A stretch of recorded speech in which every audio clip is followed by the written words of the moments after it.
From the heartland of America, focused on God, family, and country, the mouthpiece of the Midwest. This is Dale Carter's America. Hello again, my friends, and the times that we live in. I am Dale Carter. He is Kurt Wheeler, and we are here to probably, inform you of what's going on out here, give you our opinions, give you something to fight back with when people get in your face and say things that you don't agree with. And we've got a lot of that today. These are definitely interesting times that we live in. I've always heard, Kurt, that you should live in interesting times. Yeah. And we do. Yeah. I mean, the history that we're living through every day is something we've never been through, and maybe we don't want to go through it again. We'll see where it goes. Greetings, my friends, and welcome back to Dale Carter's America. We are sponsored in part by Bob Watson, State Farm agent in Blue Springs. You can find him at 7th and Main in Blue Springs, 816-229-7878. Auto, home, life, commercial insurance. He'll do your boats because it is definitely boating season. Licensed in Missouri and Kansas, and a little later in this podcast, I'll give you some ideas of things maybe you haven't even thought about that you want to insure. Bob Watson can give you a quote, surprisingly great rates at State Farm, and he and his team will definitely take care of you at 816-229-7878. Up top this morning, kudos to Missouri Governor Mike Parson. He signed legislation that does three things, Kurt. Eliminate so-called gender-affirming care. Don't you love how they attach benign phrases to things like that? Yeah, affirming. Gender-affirming care. It just seems so nice, right? Yeah. Otherwise known as hormones and puberty blockers and chopping off. And lopping off things. the perfectly functional genitals of kids. Which, you can do as if you want as an adult, but in Missouri, you won't be able to do it as a minor. And it also, I love this too, it eliminates it completely for prisoners. If you're in prison, you're in prison. Yeah.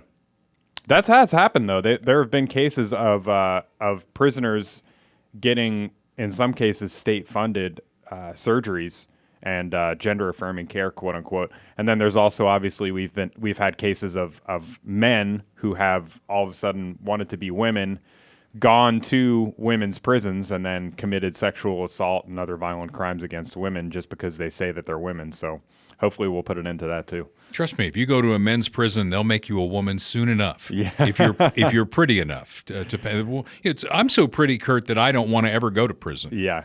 Because I. Yeah, if I went to prison, I'd have to cut my hair off, I think. You definitely would. You'd need to shave all that hair off. And also, he did another thing, too, prohibiting biological males from playing in women's sports. I just saw a poll before I got in here this morning that nationally polling is starting to go the other way on this, that people are looking at this and going, it doesn't pass the sniff test. Well, it's not fair. I heard there was like a cyclist somewhere in a bicycling race. A woman, quote unquote, man with a penis and all that, and he beat the women in the race by like 5 or 7 minutes. I mean, it wasn't even close. Wow. And, people out there, the real common sense Americans, and there are a lot of them, are saying this just isn't fair to women.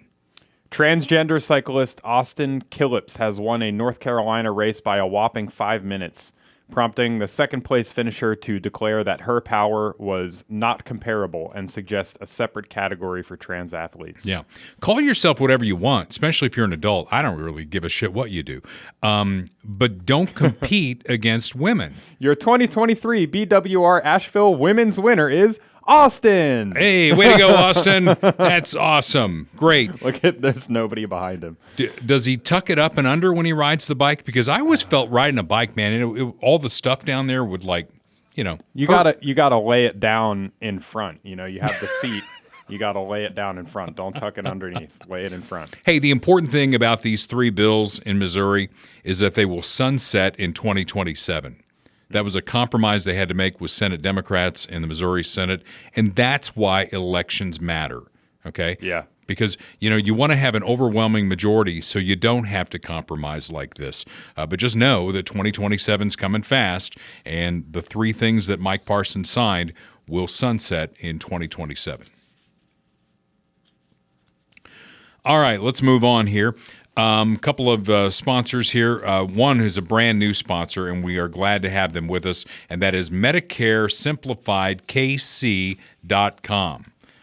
Not Kurt, but Kirk Doris and his company. And what they do is they take all the confusing stuff about Medicare and simplify it. So if you're turning 65 or if you've got parents who are in that age group and it's coming at them fast and they're not going to understand it, you need Kirk Doris and his company. Jay Ackerman says, I attended a Medicare Simplified workshop 6 months prior to turning 65, and it proved to be a huge help. Kirk Doris made the entire Medicare maze simple to understand, and based on my circumstances, was able to quickly show me my options and allowed me to choose. I never felt like I was being pressured or sold, and when I have sought his assistance, he's quick to respond. He's earned both my respect and my business. Medicare Simplified KC, you can find them at 3600 South Nolan Road in Independence. They're on the web at a very simple website, MedicareSimplifiedKC.com.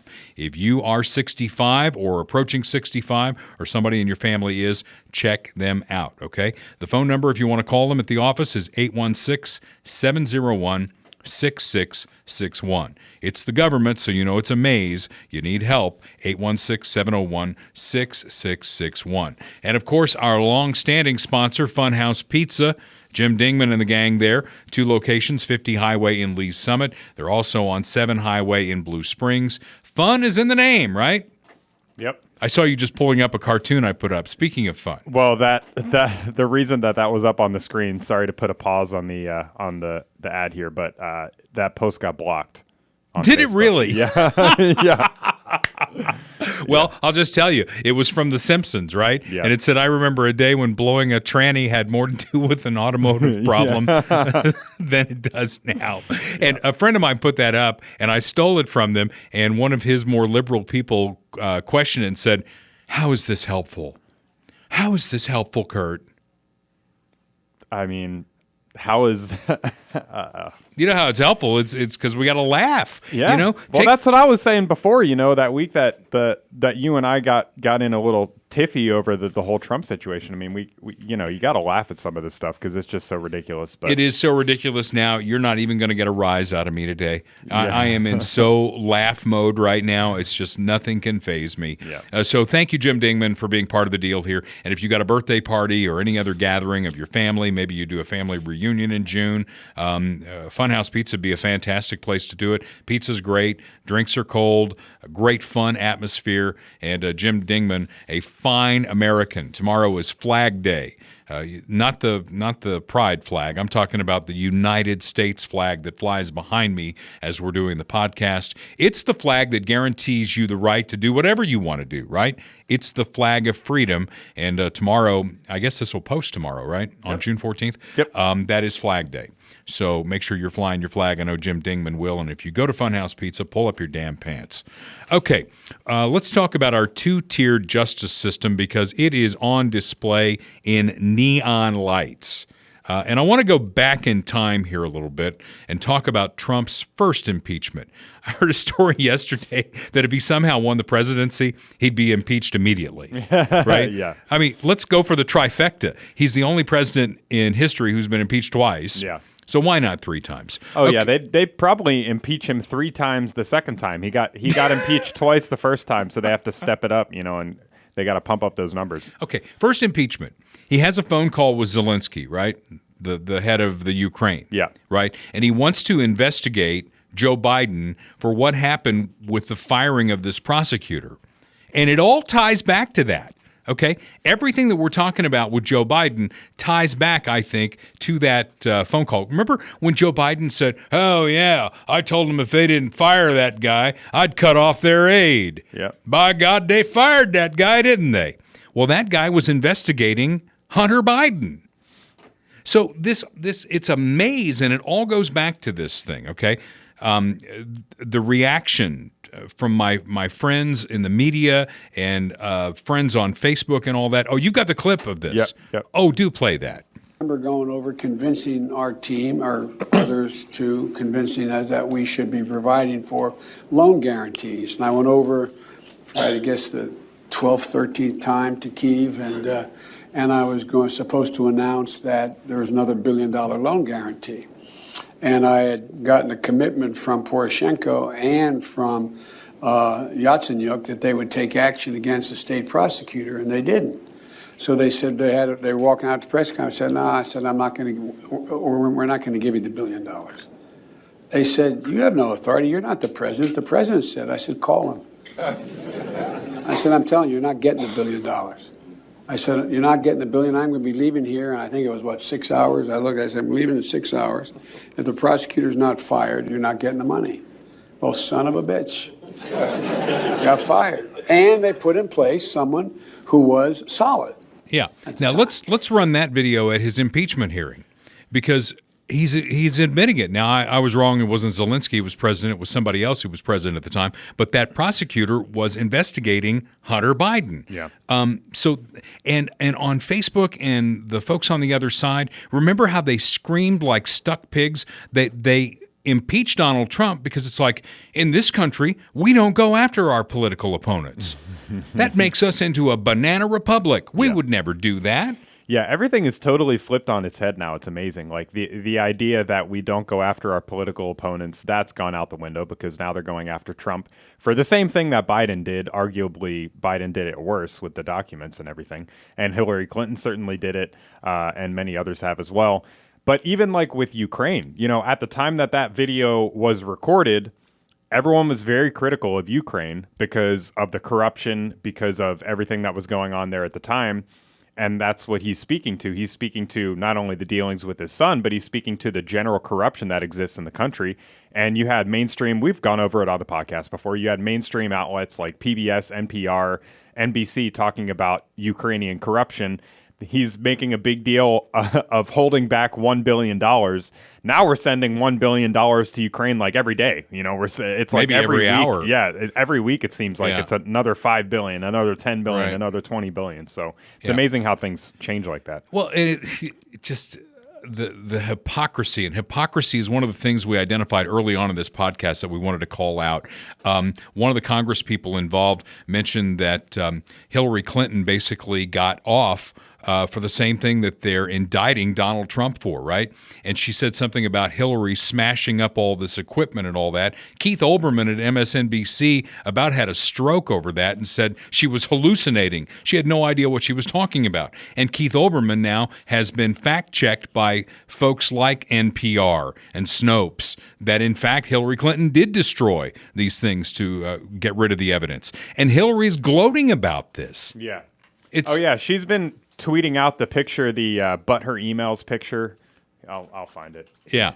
So, and then Charles Grassley, the senator from Iowa, now he's got to back this up with evidence here at some point. He says there are tapes that exist that were held as insurance by somebody who dealt with the Bidens on all this stuff. Now, if those tapes come out, that's going to be a bad day for Joe Biden. Yeah, yeah. I mean, it's a matter of time before the other shoe drops on the Biden stuff.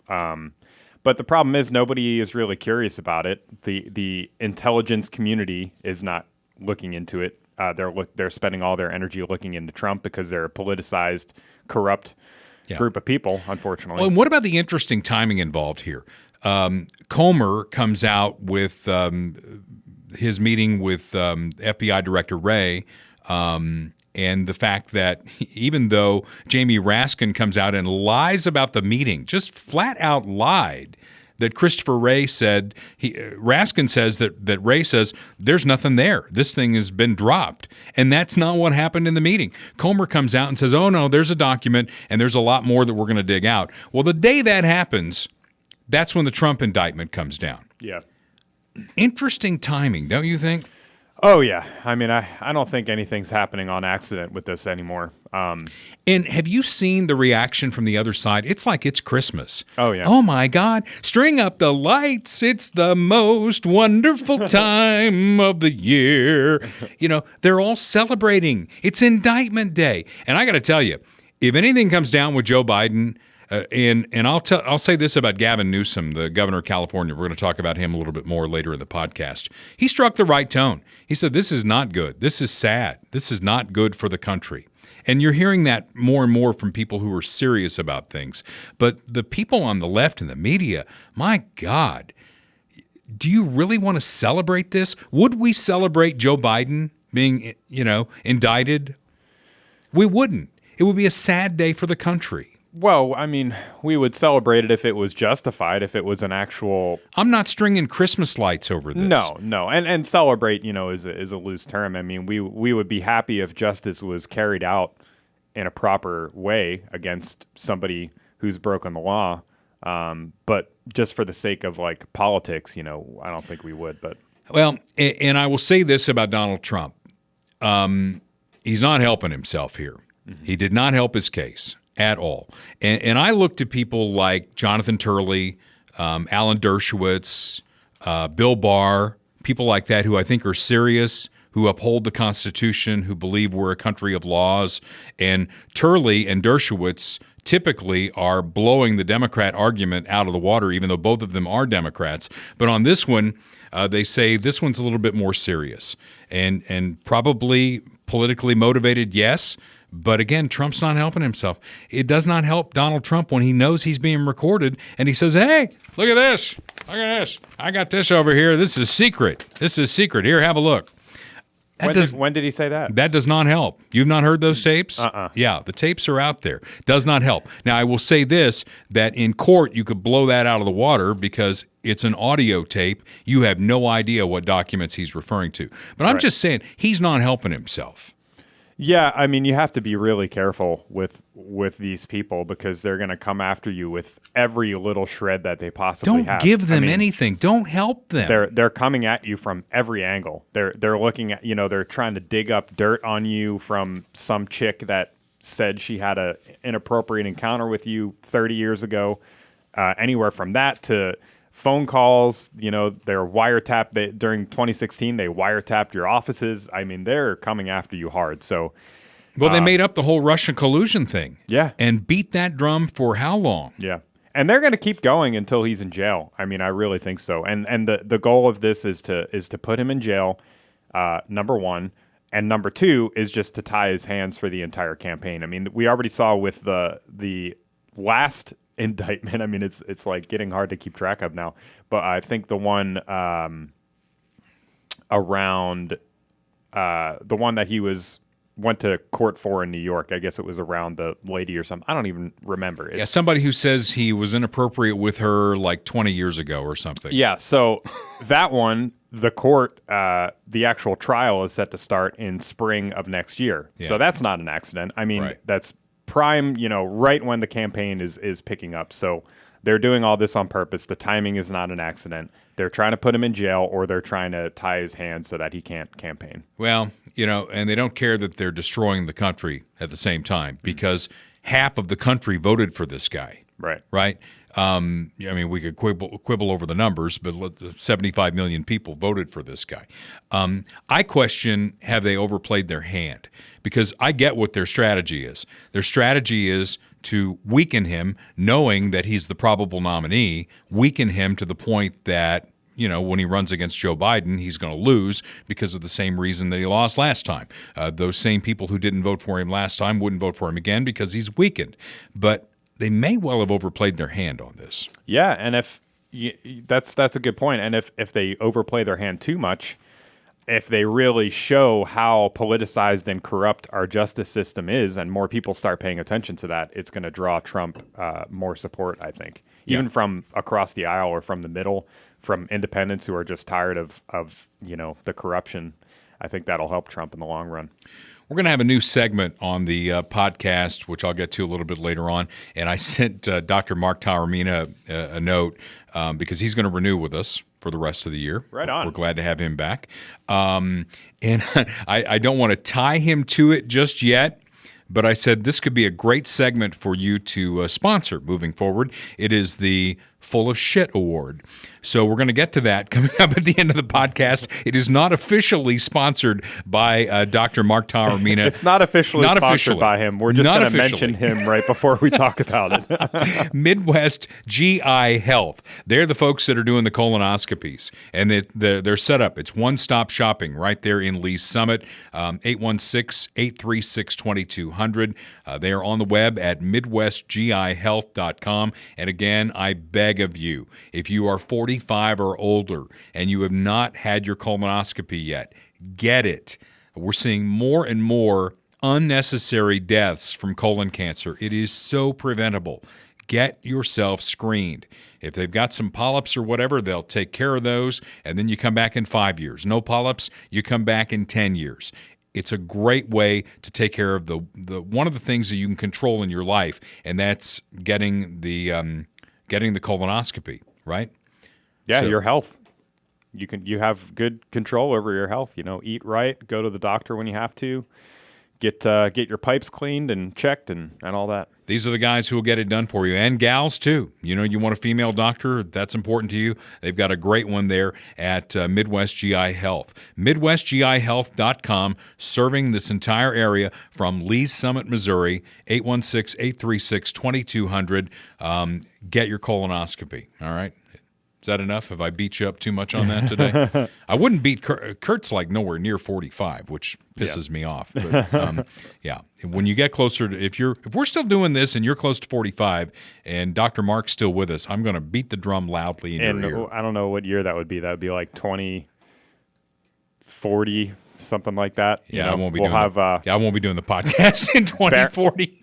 Barron Trump will be president, and One thing I do know about the year 2040, that new roof I'm putting on my house from Royal Roofing and Solar is still going to be doing a great job. There you go. Over Casa del Carter, whether I own it or not. Royal Roofing and Solar, Austin Watterson's great company there in Cass County, 816-540-7057. You got to have a roof on your house, and these are great folks who will get it done for you. Locally owned and operated. Austin still recovering from his bypass surgery, doing great. He's out there walking all over the place. I met his son, who just graduated from high school, who's working in the company. I mean, this is a family-owned company that's going to be around for a long time to back up whatever they do at your house. 816-540-7057. It's Royal Roofing and Solar. And solar's in the name because you could own your utilities rather than renting them. If that interests you, talk to Austin and his team about it. Tax credits, grants for small rural business, and ag producers, too, with Royal Roofing and Solar.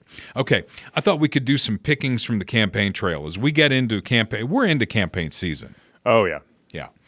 Starts earlier and earlier every time. Joe Biden doesn't know that. Yeah, because he's probably eating too much ice cream, Kurt. Because did you hear he has to have a root canal? Oh no. I mean, a full-on root canal. Yeah, that's the chocolate chip. For an 80-year-old guy, I mean, that's not good. So he's not on the campaign trail. First Lady Dr. Jill Biden is out there campaigning for her husband, Joe Biden. I've visited red states and blue states, and I found that the common values that unite us are deeper than our divisions. And I thought you might clap for that. Yeah, that's pretty bad. It's pretty sad when you got to stop and wait for an applause line. And I'll take you back to Memorial Day when I was at Arlington in the amphitheater and President Biden spoke.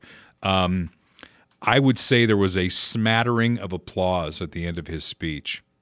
And that's a no-brainer. That's an easy one, right? Yeah. To get he got a standing ovation, I think, and it was slow. It was kind of like one guy got up, and then you ever been in a crowd like that where you really don't want to do it, but you feel like if you don't, you're going to be the only one sitting down. So it was a chance to stretch my legs. I mean, it was a long, long day. I think this goes back to the Jeb Bush. Everyone was comparing this to Jeb Bush. I think this is the clip. The interests of this country to get back in the business of creating a more peaceful world. Please clap. Yeah. Please clap. Well, obviously, Jeb Bush didn't get it done, right? I always liked Jeb Bush, too. I think he's a very smart guy. Yeah. Yeah, I know. You know, He's a dud, man. all right, He's fine. a total dud. All right, fine. Okay, so Biden, they say maybe he'll get on the campaign trail, maybe he won't. I still wonder in the back of my mind, Kurt, whether he's going to run or not. And you know who else wonders if he's going to run or not? Is Gavin Newsom. Gavin Newsom is the guy. Think about Joe when he's taking a nap or when he nods off. Gavin Newsom is the guy who walks over with a mirror and holds it under his nose to see if he's still steaming it up or not. And I know I'm going a little bit out of order here, but Gavin Newsom is that guy. He went on Hannity's show on Fox News Channel. Why would he do that, right? If he weren't there in the bullpen warming up in case Joey can't get there. Yeah, and he's been he's been traveling around a lot too.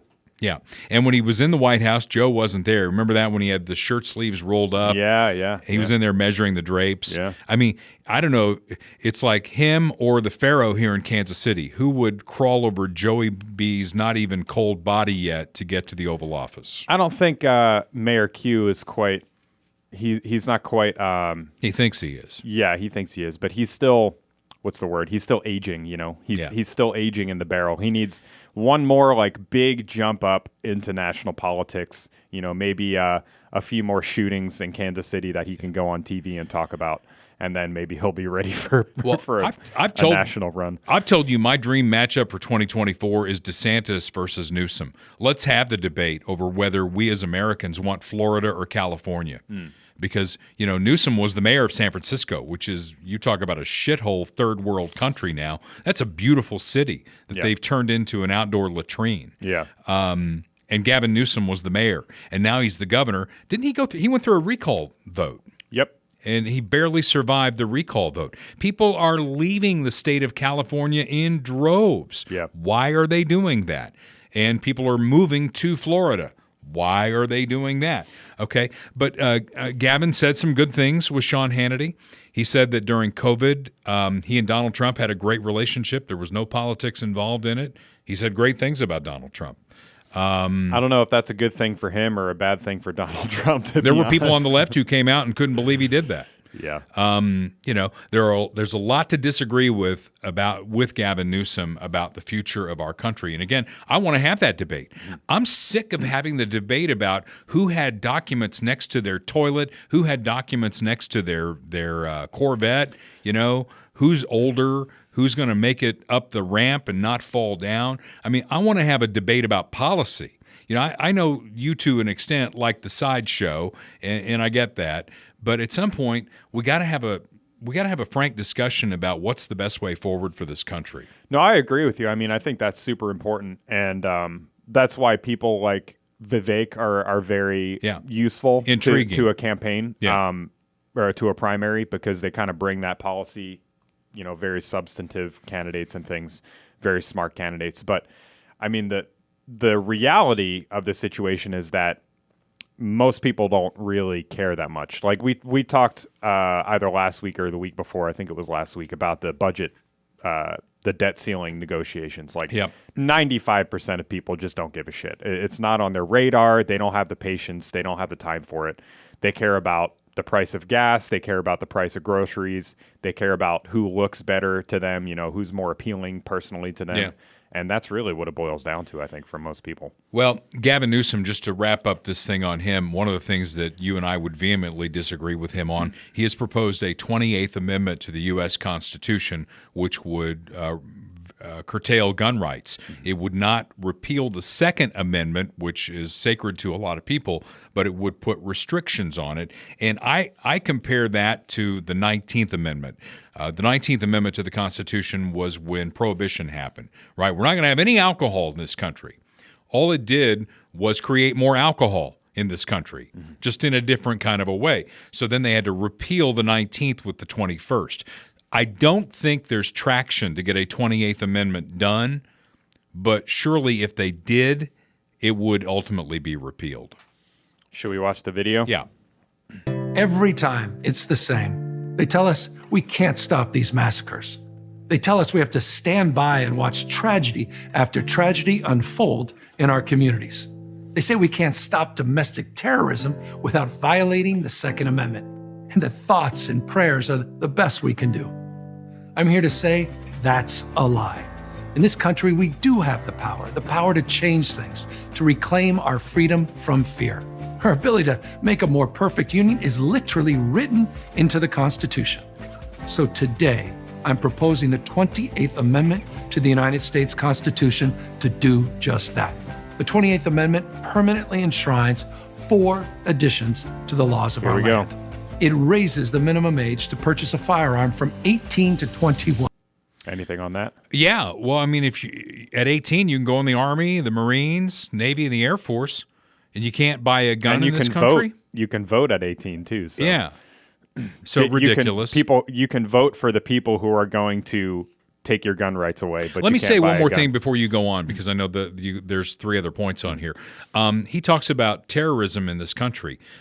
2 of the biggest terrorist attacks in this country, one was done with airplanes and box cutters, not guns. Yep. And the other one was done with a fertilizer truck in Oklahoma City. Yep. So bad people will do bad things. Yeah. You don't have to destroy the Constitution here. Bad people will do bad things. Yeah. And also, they want to make you think that it's right-wing, white supremacist extremists that are doing the violence, and that's just not true. The case. What? Because if you can't buy a beer, you shouldn't be able to buy a gun. It mandates universal background checks. Okay. What do you think about that? Well, I think it's stupid. Don't we already do background checks? Yeah. So the whole background check conversation, I mean, this is going to be an aside here, but people don't understand how it works. Okay. So you go to a gun store, you go to a gun show. Anytime you buy a gun from an FFL, which is a federally licensed firearms dealer, you must pass a background check. Every time, no exceptions. Okay? What's this gun show loophole they talk about? So what they call the gun show loophole is private sale or private transfer. So if you sell me a gun. So if I have a gun and let's say it's your birthday and Dale, happy birthday. I bought you a shotgun. I can give it to you. If I have, or say you have a son or a nephew or something, you're getting older. You want to pass down. That's very common, like dads or grandparents pass down their gun collections to their kids, to their grandkids. That's a private transfer. So you can legally do that. You don't have to fill out any paperwork. You don't have to pass a background check. You just give it to them. And that makes sense because, we don't want all this bureaucracy of people just giving things to their kids. It's ridiculous. The quote unquote gun show loophole, you can go to a gun show and find a private transfer. It's very rare. And more often than not, we're talking about like collectibles, vintage guns, antiques, collectibles. Right. I mean, you could count on one hand. I mean, it's so exceedingly rare for somebody to go to a gun show, buy a gun through a private transfer, and then go kill people with it. Because the private transfer that's happening at the gun show, you're either getting like a part to a gun that's not a complete gun, or you're getting like an antique Colt single action revolver or something. It's literally like there's a guy there who, just like you, went to the gun show. He has his, antique M1 Garand or whatever that he's carrying around with him unloaded with the flag in it and stuff because they check it at the door. And you can go up to him and be like, "Hey, how much?" and and buy it from him. Okay. So, but that what they make it seem like is you can just walk into a gun store and be like, "Give me the loophole. I want the gun show loophole." I saw this this clip from some movie, and I forget who it was, but the idea that people have of like purchasing firearms is so outlandish. Right. So there was some movie, and this guy walks into like a grocery store. Let me see if I can find it. By the way, Gavin Newsom looks like Chris Collinsworth. Yeah. Yeah.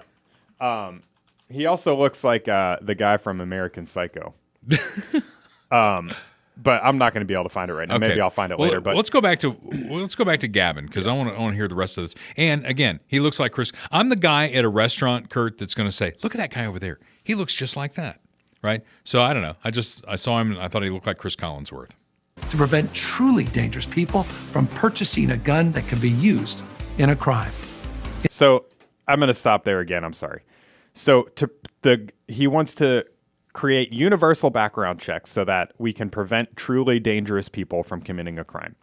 We have truly dangerous people right now getting guns and committing crimes. They're doing it on the black market. It has nothing to do with the quote-unquote gun show loophole or not back. They're not going to a gun store, legally buying a gun, and then going and killing people. They're getting fully automatic pistols. They're getting Uzis, which are illegal since the 1920s. They're already criminals. We've covered this. They're already since the 1920s. criminals. So the people that he's talking about, this law would have zero effect on. It institutes reasonable waiting periods for all gun purchases. You got something on that? Again, you could pass whatever law you want to, and you can't stop somebody from doing harm if they want to. What we need to do, and I've talked about it many times, is enforcement, right? Put people in prison. Put them in for a long time. And if they murder somebody, put them in prison for life, regardless of what color they are. Yeah. That would solve all of this.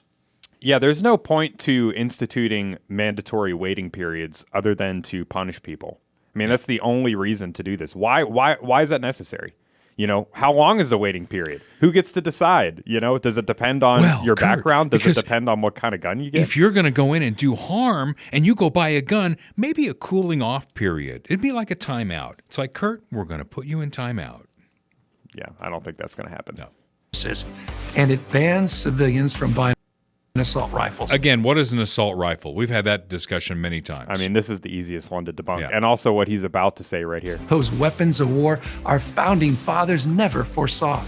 That's just a lie. First of all, I mean, this just like what the grinds my founding gears. fathers had were the weapons I of know, war. exactly. At the time. They had privateers. I'm going to say this again. They had privateers in the Revolutionary War and the War of 1812, private fishing boats with cannons and machine guns when they had them in the Civil War, certainly, to defend our ports. Civilians had weapons of war. That is the point of the Second Amendment. First and second of all, every weapon is a weapon of war. Name me one weapon that isn't a weapon of war. Yeah. A knife is a weapon of war. They're used in war. A pistol is a weapon of war. A hammer is a weapon of war. Anything that's a weapon is literally a weapon of war. It's like a what is it called when you say the same thing twice? I can't think of redundant. The name. It's redundant. Yeah, exactly. It's a weapon of war. Well, that would be like saying it's a pencil for writing. Yeah, of course. as we've discussed here, you know, a truck full of fertilizer was a weapon of war. Box cutters were a weapon of war. Yeah. Passenger airplanes were a weapon of war. Yeah, any weapon that is used in a war is by definition a weapon of war. All right, well, that's Gavin. Gavin said some reasonable things with Sean Hannity, but I don't think his 28th Amendment idea has any traction, and I'll have the debate with him over California and what he's done running California versus running the entire United States any day of the week. Yeah. The other Democrat I want to talk about is RFK Jr. His voice is terrible. Yeah. It's really unfortunate, man. He's got some condition that's really hurt his voice. But what he's saying with that voice is very interesting. First of all, he went to the border. He went to the southern border, right? Mm-hmm. He's saying things that the mainstream Democrats and media don't agree with. He's saying things like, you know, when Biden came in, the first thing he did was he tore up every executive order that Donald Trump did, just because of politics. And you know what? He said, and we wouldn't agree with RFK Jr. on everything, but he said there were some things that Donald Trump did in signing those executive orders that were good for the country. Why tear them up just because you're the new guy? That's the thinking of a kindergartner. Yeah. Yeah, it's really I'm actually really fascinated by this guy, and I didn't really know much about him before. Right. But he's talking about a lot of things. He's talking about the COVID vaccines and vaccines in general. He got banned from like every major platform during COVID for being critical of the COVID vaccine. He's since been proven to be absolutely correct on all that stuff. And he's talking also about something else that nobody else is talking about, which is like big pharma's and the pharmaceutical industry, the medical industry's total domination of politics and the media. He talks about his time being friends with Roger Ailes and how he couldn't go on to Fox News and talk about certain things because like 75% of their ad budget came from pharmaceutical companies. Wow. The pharmaceutical lobby is by far the largest lobby in Washington, D.C., lobbying Congress, lobbying the departments and agencies in the federal government. And he's calling all that out. Nobody's talking about that. No. He also has some really interesting things to say about his dad and about his uncle, who were both killed. And he believes that they were killed by the CIA, basically. And so there's some pretty convincing evidence for that as well. And a lot of that stuff might sound like cuckoo for Cocoa Puffs to a lot of people, aluminum hat wearing and all that.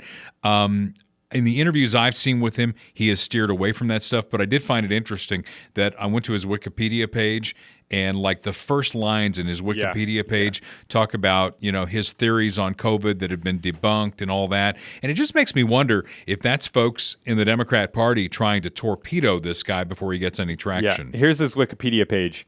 The very first line: Robert Francis Kennedy Jr. is an American environmental lawyer, politician, and writer who has promoted anti-vaccine propaganda and health-related conspiracy theories. I mean, it's like who's going to vote for that guy? Yeah, it's kind of like the enemy of my enemy is my friend thing, or like if the right people are attacking you, then you're onto something. It's why Trump is so popular. And it's like, if that is the first line of your Wikipedia article, then you're probably onto something. Yeah. This guy probably has his finger on the pulse. And just thinking historically about the Kennedy family, I call them those pesky Kennedys, because you go back to John F. Kennedy, okay? He was kind of like Barack Obama, a new senator, in the Senate and all that, and he was running against Richard Nixon in 1960, who was the vice president for Dwight Eisenhower, who, by any measure of history, had a very successful two-term presidency. Mm-hmm. Yet John F. Kennedy was able to beat Richard Nixon. Very tight election. Could well have been contested. If Richard Nixon were Donald Trump, we'd still be talking about the election of 1960. What Nixon said was, okay, I'm going to take it. I'm going to go away. There were a lot of questions about dead people voting in Illinois. There were questions about the result in West Virginia, which turned out to be very pivotal. And Kennedy used to joke about it. He said, yeah, my father told me he would only pay for so many votes, right? So the pesky Kennedys win in 1960. Then you fast forward to 1976. You've got, actually 1980, you've got a weakened Jimmy Carter who's president, right? Things aren't going well. The economy's not going well. Ted Kennedy committed a huge sin in politics. He challenged a sitting president. You just don't do that. I mean, you don't challenge the sitting president. Donald Trump wasn't challenged in 2020 by the Republicans, and yet Joe Biden finds himself being challenged by a Kennedy again. And you talk about RFK Jr., you talk about his dad. Lyndon Johnson was the president in the 1960s after Kennedy was assassinated, and we were hip deep in the Vietnam War, very unpopular war. RFK challenged Lyndon Johnson. Johnson saw the handwriting on the wall and said, I'm out of here. I'm not even going to run. And then RFK got assassinated. And the Democrats lost in 1968 to Richard Nixon. So, I mean, there you go. It's the pesky Kennedys. Here they come again. Now it's RFK Jr. He's saying a lot of things that are very reasonable that people could actually have a debate over with policy and not the carnival show, and the Democrats are trying to destroy him. Yeah, and I mean, he is, like I said, I didn't know much about him before, but I've been watching a lot of videos of him and interviews and reading up on his stuff, and he is a traditional liberal in a lot of ways. I mean, he seems to be, from what I can tell, pro-choice. He's a big environmental guy, and other things like that. He has sort of more traditional Democrat policies, but he's talking about a lot of things that I think can cross over to Republicans. He's talking about corruption in the federal government, our corrupt, system of bureaucracy and the pharmaceutical industry and all this stuff. He's talking about censorship and free speech issues, which are very important to a lot of conservatives. So, I mean, I think he's got potential for a lot of crossover. And based on what I'm seeing, I would certainly vote for him over, like a Chris Christie or something like that, somebody boring and milquetoast. Interesting. Well, we'll get to the Republicans here in just a second. That's kind of like the Democrats and where they are. Marianne Anderson, is that her name? Williamson. Yes. Williamson, Anderson, whatever. Yeah, the witch doctor or whatever. She's not going to move the needle, so we don't need to spend any time with her. The Republicans, I mean, really it's a two-man race. Donald Trump with a wide margin still over Ron DeSantis. I think DeSantis has kind of fumbled the rollout on this thing. I still like him. I love what he's done in Florida. I think at some point he is going to be the president. It might not be 2024, but I think he's done so much for the state of Florida that translates to the rest of the country that he's going to be the president at some point. Did you see that there was a poll where Trump has like 53% of Republicans, and they asked those voters, okay, we're going to force you to pick a second choice, and half of them picked Trump as their second choice. I mean, so he has feverish followers. Yeah, this is a good video clip that I found from Fox News. They talk about that poll, but they also talk about, the DeSantis rollout and things like that. Check it out. Uh-oh. I have the spinning wheel of death. All right, we don't have to watch it. Move on. Well, that guy looks like he just smelled a baby Harry fart as he's frozen there. That's my dog, by the way. Yeah. And we've switched his dog food, and now he's letting out these really stinky farts. I thought that when DeSantis... Oh, fine. See, I'm filling time while you're getting that thing done. Got in, he go would ahead. start pulling votes away from Trump. But in fact, what's happening is he's pulling votes away from other people who were anti-Trump, and so they're kind of rearranging the bottom of the group, and you get more people in it, and you're going to have more of it. I mean, it's like a bunch of people standing in a river trying to redirect it. It's really difficult to take on Trump when more than half the people that are going to be voting are voting for him. Newt, your thoughts? Well, I mean, first of all, the last story of the last 3 months is that no matter what happens, Trump's supporters are for Trump, and he's above 50%. Second, that DeSantis had a shot at consolidating, so it became a race between two people. He totally failed to do that. That's why you're seeing all these new candidates. And that means that instead of being one of two, DeSantis is now one of many. And they're all, it's like they're fishing in a small lake, and there's this huge lake next door called Trump, and they can't break into that lake. If it continues this way, Trump will be the nominee by the end of March. Robert, does it help Trump to have more candidates there then? Absolutely. And going on what the speaker just said, one of the things we find funny is when we ask people second choices, even though we tell them you have to choose somebody other than your first choice, the Trump people always choose Trump again. Yeah. Well, we just covered that, but that's exactly what's going on there. Two that had a rollout since the last time we gathered are Mike Pence and Chris Christie, and I put next to both of them, why? Yeah. Mike Pence running on the record of the candidate he's challenging. He was the vice president. He's running on the record. I think all he's trying to say is, look, I can bring you everything Donald Trump did without the sideshow. Well, he's kind of campaigning against Trump, too, in a way. I mean, I have this video. He did a CNN town hall, kind of like Trump did. And we'll watch this. I'm curious what you think, but to me, this is just totally disqualifying for him. Very sad. The Constitution of the United States. Sir, on that, Donald Trump says he is, quote, inclined to pardon many members of the mob who attacked the Capitol on January 6th. Those people were, of course, part of the same mob who built gallows and chanted about wanting to hang you. Would you consider pardoning any of them? You know, on the day of January 6th, I issued a tweet demanding that people leave the Capitol and end the violence. And I said that those that failed to do that should be prosecuted to the fullest extent of the law. And I continue to believe that today. We cannot ever allow what happened on January 6th to happen again in the heart of our democracy.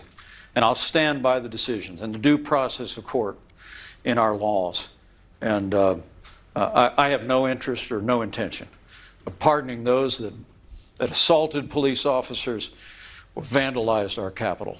They need to be answerable. Well, I mean, you think that's disqualifying. All I would say about January 6th is they need expedited trials. Let's move it on. If they trespassed in the Capitol or whatever, slap them on the wrist and let's move it on.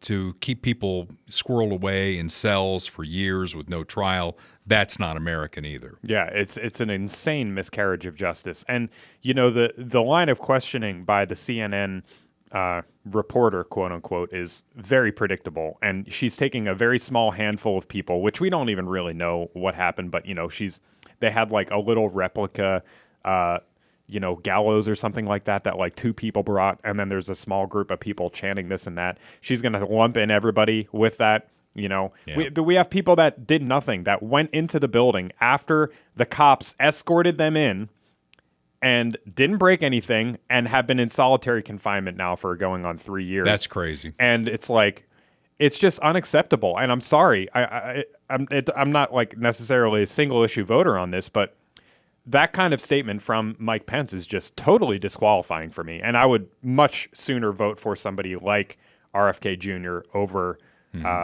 somebody like Mike Pence, who is totally just establishment, boring, nothing new. On top of that, he is, repeating the same talking points about our sacred democracy and January 6th and all this. And it's just, no, that's not it. Don't let your blood pressure get the better of you, because he is not going to be the nominee of the Republican Party. For sure. And neither is Chris Christie. And I like Chris Christie because he's kind of like a bull in a china shop. But I watched his announcement wanting to like it, and I felt like, Kurt, I was back at the University of Southern Indiana in a history class, because it's like he gave a history lecture. I mean, how is that inspiring? Yeah, and he's campaigning against Trump as well. It's funny because this guy, Mehdi Hassan, who's from MSNBC, total lib, but he put this video together, and it's like, if MSNBC can do a before and after on you, and it like actually makes sense and works, then you're in deep shit. Donald Trump made us smaller by dividing us even further and pitting one group against another. The line of supporting Donald Trump starts behind me. I was the first elected official in America to endorse him in 2016, prepped him for those debates, prepped him in 2020 for the debates. It ain't funny anymore. It's not amusing anymore. It's not entertaining anymore. It is the last throes of a bitter, angry man who wants power back for himself, not for you. I'm here tonight not only as the governor of New Jersey, but also as Donald Trump's friend for the last 14 years. Like Voldemort. He is he who shall not be named. Not only a strong leader. I mean, you get the idea. Yeah, I get the idea. It's back. But what I don't know if that was before or after what I happened to see when I tuned in. He was going through the litany of presidents, this president and that president. And I'm like, where the hell is he going with this other than boring the pants off everybody? Right. Yeah. So again, why? And then, I would say why? Why the rest of them? Because, as the guy who was on with Newt Gingrich said, a huge field benefits Donald Trump. And I heard that every time a new candidate enters the race, they pop more champagne down at Mar-a-Lago. Mm-hmm. So to me, it's a foregone conclusion. I worry that we're not going to win in 2024 with Donald Trump. To be determined. We'll see. And we're not even to the first primary yet. Something could happen. And I think that there are people in this race like Ron DeSantis who kind of secretly want Donald Trump to go to jail so that it disqualifies him and he can basically step in without getting his hands dirty. Yeah. Yeah, I mean, he's going to probably have to. He's going to have to take on Trump at some point. They had this video that DeSantis put out that I kind of found interesting. I'm pulling a lot of random clips on this episode, but I want you to watch this and see if you notice anything. You're fired. You're fired. You're fired. You're fired. You're fired. You're all fired. All 4 are fired. You're fired. You're fired. Today I walk in, I hear I'm going to fire him. I'm not firing him. I think he's a wonderful guy. Should you have fired Fauci? So a lot of people asked me that question, and I did it right. Because if you do fire him, you're going to have a firestorm on the left again. Why did you feel unable to fire Fauci? Personally, you're not allowed to. Every time he goes on television, there's always a bomb, but there's a bigger bomb if you fire him. Frankly, you can't win that one. If I would have done it, I would have taken heat. You notice anything? No, go ahead. What am I missing? I'm going to pause it right there. Yeah. These pictures of Trump hugging and kissing Fauci are not real. They're not. They're AI generated images. Oh, and it's interesting because somebody else brought this up. This is not an original thing that I'm bringing up, but when you are making videos, any video really, but especially campaign videos, you have to like give credit for your images. So that's why things like Getty Images, or you have to give credit to the specific photographer or reporter that licensed the images. So when you do that, like with this is a real picture, so you would have to give credit for that image. But then these are AI generated, and also notice it says real life Trump.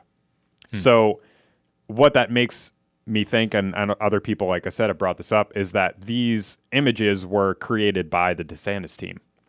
Well, I mean, let's get to the question that DeSantis is raising. Should he have fired Fauci? And I think that's honestly probably DeSantis's best line of attack against Trump is COVID and Fauci and the vaccines and everything. So I think he's making the right move here politically. I just find it weird that they would do that. But I think he absolutely should have fired Fauci. Okay. Well, we move on to the segment called This and That.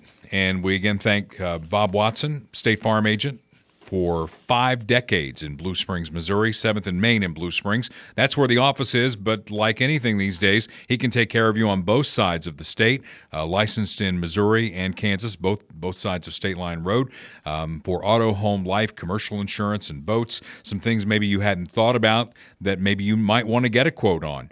You have jewelry and furs, those things are expensive to replace. Silverware, goldware that you might have. Are you doing adult daycare in your home? You definitely need to get insurance for that.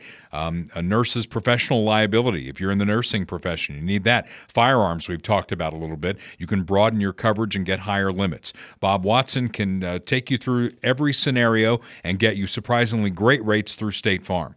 816-229-7878. And again, the office at 7th and Main in Blue Springs. Check him out. Okay, this and that. A couple of things here. A policy and results case study. Student loan forgiveness. You know that Biden campaigned on this, right?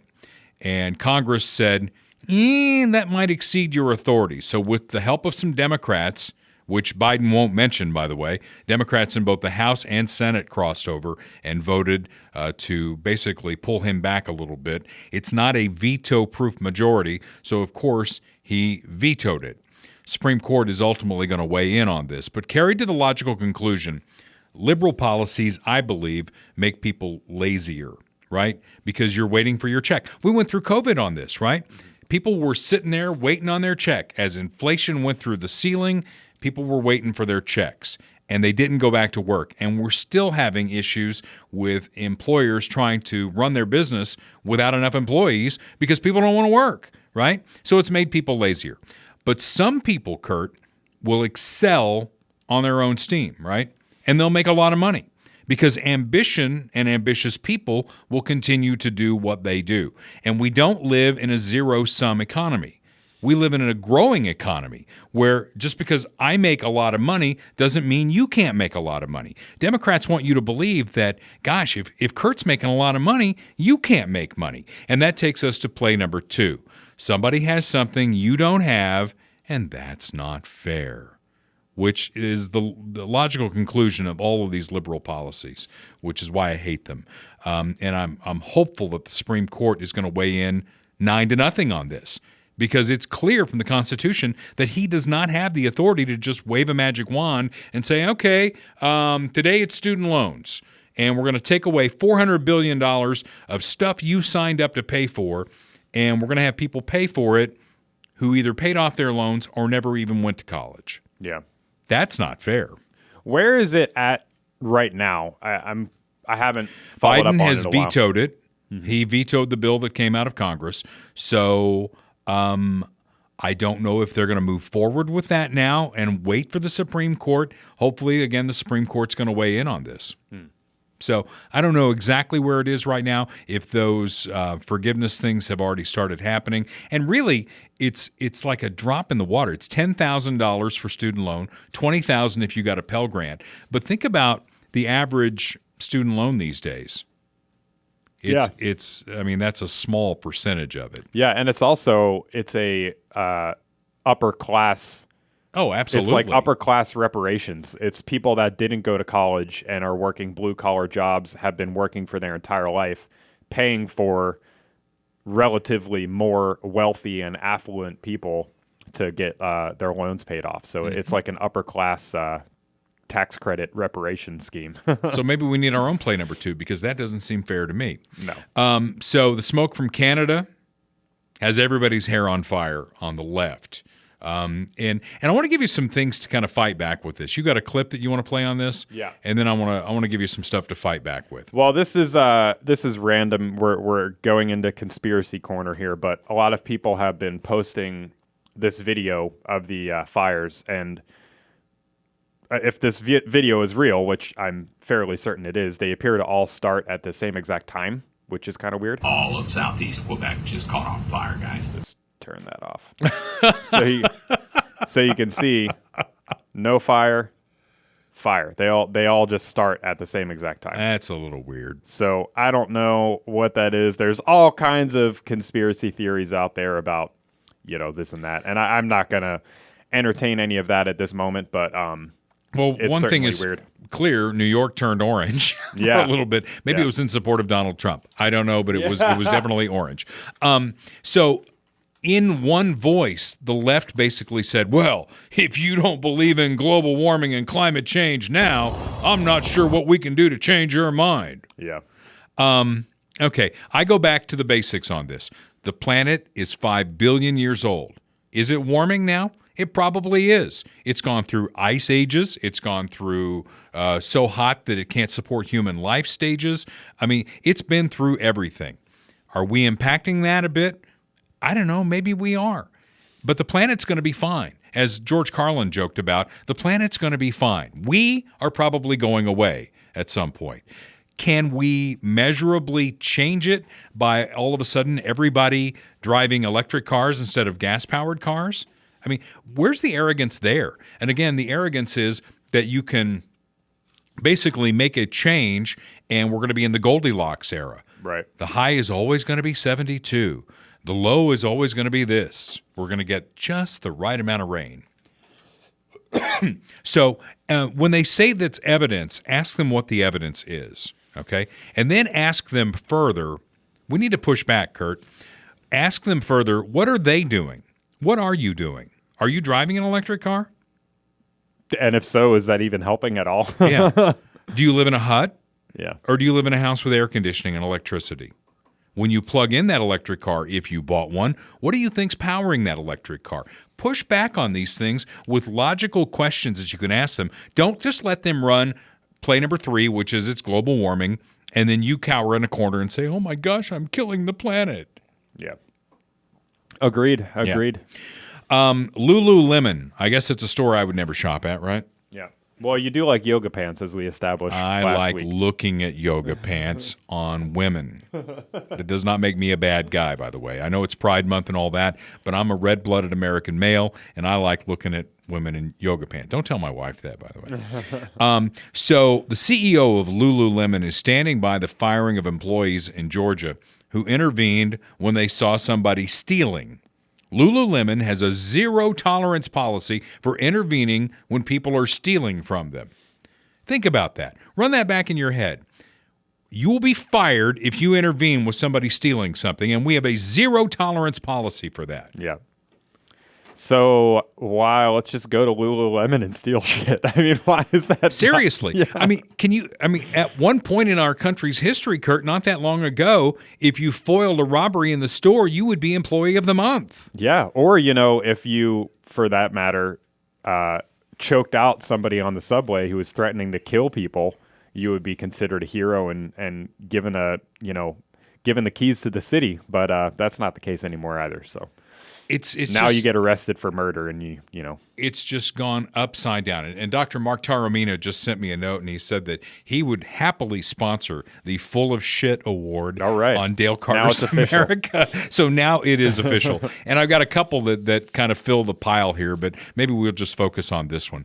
The Democratic governor of Illinois, J.B. Pritzker, sure you've heard of him, doing something that no other state leader has ever done. This week, he signed into law a bill prohibiting libraries from banning books. We're not going to be like Florida. We're not going to ban any books. During the signing ceremony, the governor, who, by the way, wants to be president at some point, said regimes ban books, not democracies. He's full of shit. Yeah. Florida did not ban books. In Illinois, we don't hide from the truth. We embrace it and lead with it. Banning books is a devastating attempt to erase our history and the authentic stories of many, including people who suck dick in children's books. Yeah. I added that part. Again, what DeSantis did down there, and when you're explaining, you're losing. So I'll explain it a little bit, and then we're going to lean into it. That's a term that Kurt came up with for the podcast that I really like. So I think when we get somebody who wins the Full of Shit award, we need to lean into it. There's going to be a graphic that's going to come. I sprung this on Kurt today, so we'll get a graphic, and we'll put Dr. Mark Taormina in there at Midwest GI. So kindergartners, first and second graders in Florida are not allowed to see explicit books. They move them to a different part of the library, and they don't have access to them. It was to protect 5, 6, and 7-year-olds. Do you, Governor Pritzker, really want 5, 6, and 7-year-olds looking at explicit materials in the library? Because if you do, we're going to lean into it. Penthouse Forum used to be like one of my favorite collections of stories. The stories that Penthouse Magazine would read print. it for the articles. You read it for the articles. Yeah. So we should make sure that every 5, 6, and 7-year-old in Illinois has a subscription to Penthouse Forum. Yeah. Why not? Might as well. And, not with the pictures. We don't want to be too gross about this, but they could read the stories and have them read to them, about serendipitous sex and all the things that I guess are okay in Illinois. We're going to lean into this. We want 5, 6, and 7-year-olds reading as much explicit material as possible. Yeah, and if you don't want that in the classroom, then you are for banning books. That's it. You're a danger to our sacred democracy. How dare you? We call that leaning into the issue. Hope you enjoyed it. Until next week, this is Dale Carter's America. The views expressed on Dale Carter's America are Dale's and Kurt Wheeler's. They do not necessarily reflect the views of KFKF or Steel City Media. Comments can be sent to dalecartersamerica@gmail.com. Check back for weekly episodes. Subscribe, spread the word, and give us a 5-star review. Thanks for being a part of Dale Carter's America.